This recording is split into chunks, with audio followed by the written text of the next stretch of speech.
Ano ba? Nakakatapa ka na. Hindi ko naman kasi maintindihan kung saan ka pupunta. Pwede Huwag ba mo akong ayusin mo sigawan. naman? Baka hindi ako makapagpigil. Mabatukan kita. Napaka-bayulente mo. Manhid ka talaga. Wala ka na inisip kundi manakit ng tao. Sino bang manhid sa ating dalawa? Ikaw! Ikaw na ang pinakamanhid sa lahat. Kung ganun, ako pala ang manhid. Sino pa ba? Maraming beses mo na ako sinabihan ng manhid. Subukan mo lang ulit sabihin sa akin yan. Manhid ka, manhid ka, manhid ka, manhid ka, manhid ka, manhid ka! Baka akala mo hindi ako nagagalit. Bakit ka ba nagagalit? Basta, manhid ka pa rin. Ano ba tinitingin-tingin mo? Huwag mo sabihin ngayon ka lang nakakita ng taong sumisigaw. Sawa ka na ba sa buhay mo? Pumasok ka sa banyo, doon ka tumugtog! Bakit ka ba ganyan? Palagi mong binabaling sa ibang tao ang galit mo. Hindi ko masaya itong hotel. May karapatan ka na manigaw. Hindi na ako makikipag-date sa'yo sa ganitong klaseng lugar. Buti pang kumain ng ice cream sa labas. Mura na, romantic pa. At sino ba may sabi nagde-date tayong dalawa? Sina Shimen at Xiaoyu at hindi tayong dalawa. Oo nga pala, munti ko na makalimutan. Anong ginagawa niyong dalawa dito? Ano rin ang ginagawa niyong dalawa rito? Sinusundan niyo ba kami? Shimen, huwag mo sabihin ideya mo to. Sanchay, pasensya ka na. Alam kasi namin kung magsiset kami ng romantic date para sa inyong dalawa, hindi naman kayo papayag doon. Kaya naman naisip ni si Men ang ganitong ideya. Nakita ko magandang naisip niya kaya tumulong ako. Puro kayo kalokohan. Bakit kayo nagdidesisyon para sa amin? Xiaoyu, tinulungan mo siya para lokohin ako? Alam niyo, naiinis ako sa inyong lahat. Sandali lang.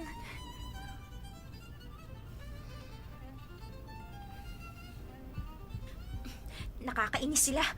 Pinagkaisahan nila ako.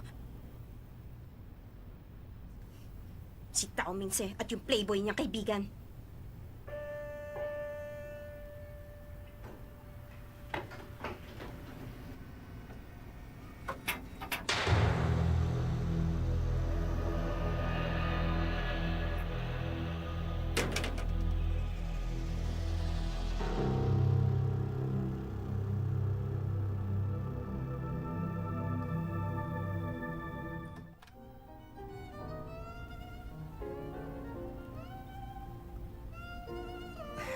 Lumabas ka na, itigil mo na yan.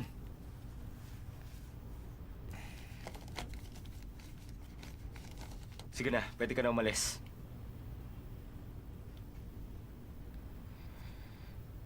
Ase, alam mo ginagawa ko ito para maging maayos ang lahat. Kaya lang, sinira mo ang diskarte ko. Huwag mo na nga akong sermonan. Ano na naman ba nangyari? Ayan, kapag bumalik si Xiaoyu kasama si Sanchay, ayusin mo na mukha mo, ha?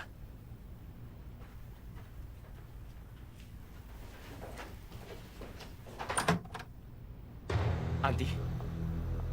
Ase! Nandito na si Auntie. Ma, kailan kayo dumating?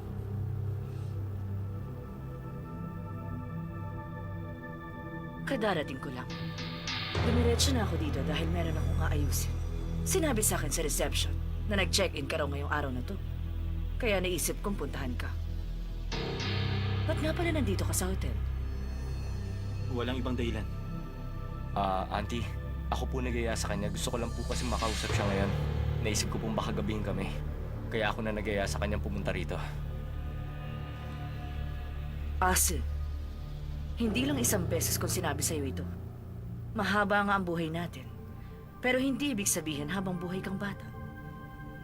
Minsan ang buhay sandali lang din. Kaya huwag mong sayangin ang buhay mo sa mga taong walang kwenta. Kung gusto mo, dito ka muna tumuloy sa hotel. Uuwi muna ako sa bahay.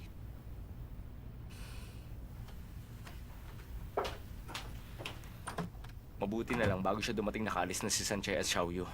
Kung hindi, lagot na. Sandali lang. Kailangan mo na palang umalis. Di ba nasa bahay ngayon si Sanchay? Baka abutin siya ng...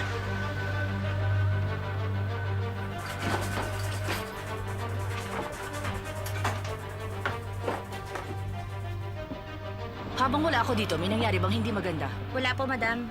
Ihanda mo na ang pampaligo ko. Ngayon na. Opo, madam. Nakabalik na pala kayo, madam. Narito ang tsaa. Auntie Jade, salamat sa pag-aasikaso habang wala ako. Tungkulin ko yon, madam. Auntie Jade, ibiniling ko sa iyo na ikaw ang mag-asikaso nitong bahay at magbantay kay Ase. At huwag siyang pababayaang makipagkita sa kung sino-sinong babae lang. Binantayan niyo ba siyang mabuti para sa akin? Hindi siya nakikipagkita sa sino mang maraming babae. Wala naman siyang naging problema. Kaya wala kayong dapat alalahanin, madam. Tungkol naman doon sa babaeng nabanggit ko sa'yo bago ako umalis. Ginawan mo ba ng paraan para mawala siya? Kung ang babaeng sinasabi ninyo ay si Shantai, kinausap ko na siya. At hingi ang kanyang serbisyo bilang personal maid ni Young Master. Auntie Jade, nababaliw ka na ba? Bakit mo pinayagan yung mangyari? Kailangan mo ipaliwanag sa akin ang lahat. Patawarin niyo ako, madam, sa hindi ko paghingi ng permiso at sa aking naging desisyon. Pero ang batang yun ay talagang napakasipag. Gumigising alas 5 ng umaga at nagtatrabaho pagdating mula sa school. Sa tingin ko, nagkakasundo silang dalawa. Palagay ang loob sa kanya ni Young Master at normal lamang yun. Ano ang inyong sinabi? Pinabayaan niyo silang dalawa? Hindi ko yata kayang sikmuraing manira ng isang magandang relasyon. Isa pa, wala akong dahilan para gawin ang bagay na yan. Wala na akong panahon makinig sa iyong paliwanag. Auntie Jade, 60 taon na kayo naglilingkod sa pamilya namin. Dapat sana'y alam na ninyo na ang aming 2 anak ay hindi basta mga pangkaraniwang tao. Maganda ang kinabukasan ni Asu. At hindi ko papayagang sirain lang ng isang maruming babae ang buhay ng aking anak. Nasaan ngayon ang babaeng yon? Nasa guest room.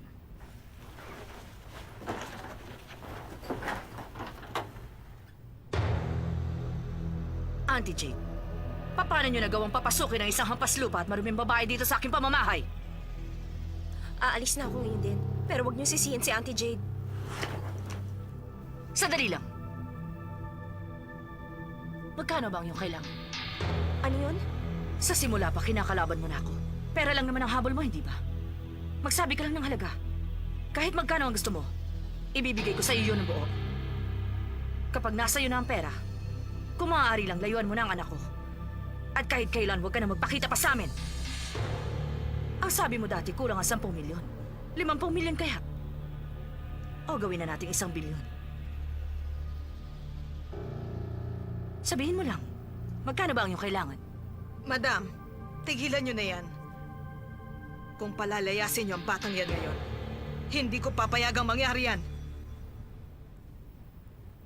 Auntie Jade, alam mo ba ang iyong sinasabi? Alam na alam ko.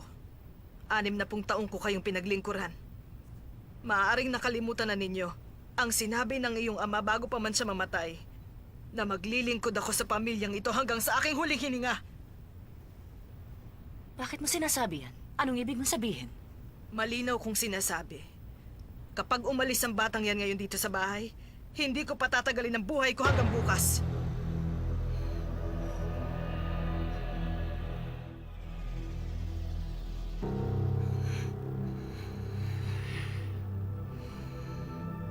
Auntie Jade, ngayong gabi, pagbibigyan ko ang gusto mo. Pero, tuwiran kong sinasabi sa iyo ngayon ito, na ako pa rin ang masusunod sa aking sariling pamamahay. At walang sino mang dapat makialam. Madam, maraming salamat.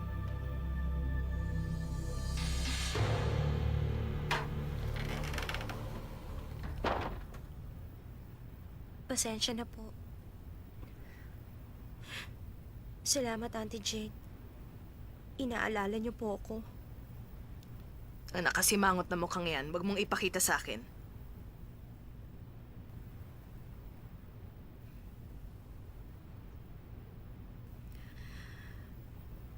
Isang sundalo ang aking asawa. Namatay siya noong World War II.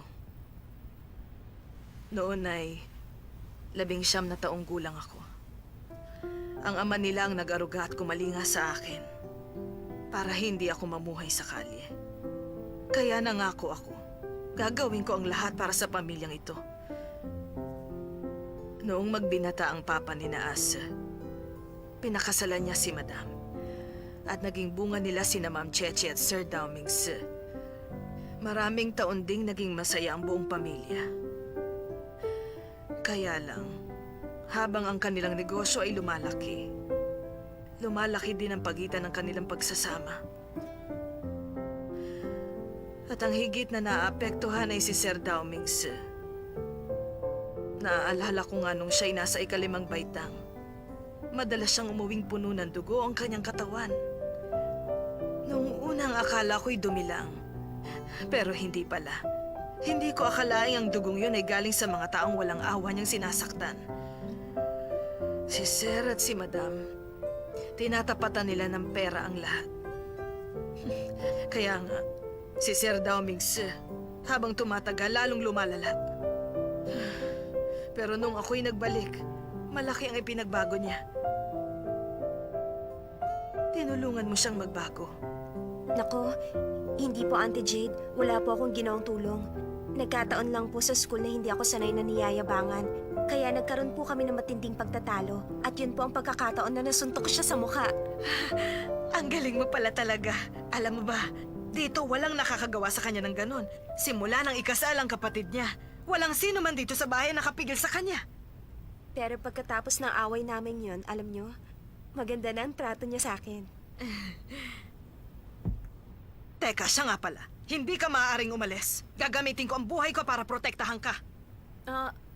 Paano si... Alam ko nang iyong inaalala. Akong bahala. May panlaban tayo. Auntie Jade, para maibig sabihin ng ngiti nyo, ang mabuti pa, alis na lang Teka, po. sandali lang. Gusto mo ba ako mamatay? Makinig ka. Kapag umalis ka dito, magpapakamatay ako at magmumulto. Ano ba naman kayo? Huwag niyo akong biruin ng ganyan. Makinig ka. Isa lang naman talaga ang solusyon dyan para matapos ang problema. Kailangan niyong magkaroon niyang master ng baby. Ano bang sinasabi niyo, Auntie Jade? Sandali nga, ipaglaban mo siya. Hay, pumunta kayo sa isang lugar na talaga namang napakaganda. At gawin niyo ang dapat gawin. Hindi po maganda ang ideyang yan. Huwag kang mag-alala. Ako nang bahalang mag-asikaso niyan. Pagpaplanuhan ko yung mabuti. Alam niyo, hindi na po kailangan kasi, Auntie Jade, ganito Teka kasi. muna, hindi ka pwedeng umalis. Basta hindi pwede. Hindi ka alis dito. Pero Auntie Jade, yung sinasabi niyo po sa akin kanina, hindi ko po talaga kayang gawin. Papakamatay ako at mumultuhin kita. Huwag niyo naman po akong takutin, Totoo Auntie kasi Jade. sinasabi. Itiwan niyo ako. Sige na, para awan niyo na, Auntie Jade.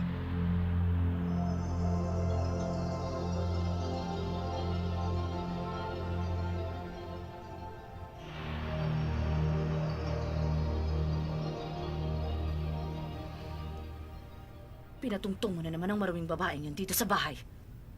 Sa buhay at reputasyon ng ating pamilya, wala ka na ba talagang pakialam? Hindi mo na ba naiisip ang kahihiyan namin ng iyong papa? Ano bang kinalaman nito sa reputasyon? Naghihirap sila ngayon kaya ako siya tinulungan. Ano dapat kong ikahiya? Ano bang palagay mo sa bahay natin? Paupahan o motel? Isang maruming babaeng walang matuluyan, dito mo patitirahin sa bahay? Hindi ka ba nandidiri? Anong ibig niyo sabihin? Kung meron kayong gustong sabihin, sabihin niyo na. Isa lang ang alam ko, na ang isang malinis at mabuting babae, hindi basta nakukuha ng lalaki ng gano'n na lang. Ma, marami kayong iniisip. Ayoko na muna makipag-usap sa inyo. Pakinggan mo ako! Sabihin mo ngayon na malinis siya. Pupuntahan mo siya sa kwarto niya sa ganitong oras ng gabi? Anong klaseng babae yun? Pinababayaan niyang nakabukas ang kanyang pintuan. Pinalis niyo na ba siya dito?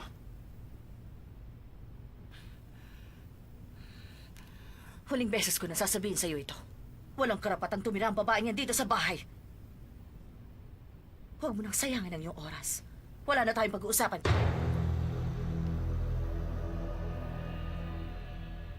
Bakit hindi niyo pinalis si Sanjay?